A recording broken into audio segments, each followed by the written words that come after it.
Natutunan kong mahalin si Cindy. At ang anak namin.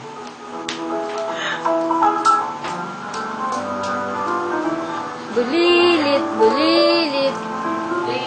Sana'y sa masikip. Noong una, hindi ko matanggap na magkakaanak na. Papasok.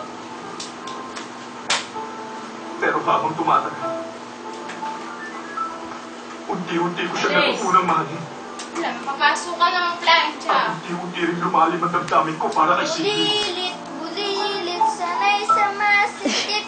Kung kumilos, kumilos, ang lit-lit. Paano yun naka-sit down? Sit down Ako ang dapat na humingi ng tawad.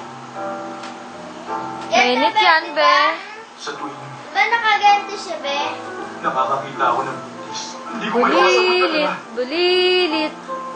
Sana'y sa masikip, be. Pagkarinig ko ang pangalan niya, biglang bumibilis ang tibok ng puso ko. Bye. Pag nakakakita ko ng santo, hindi ko maiwasan tumitig sa kanya ng matagal. Bulilit. Ibig sabihin, hindi pa rin napupunas ang puso kong pag-ibig na nararamdaman ko para kay Cindy. Alam ko mahal mo pa rin siya. Anong sabi ng... Hindi ko rin No. mamahalin mo ako ulit.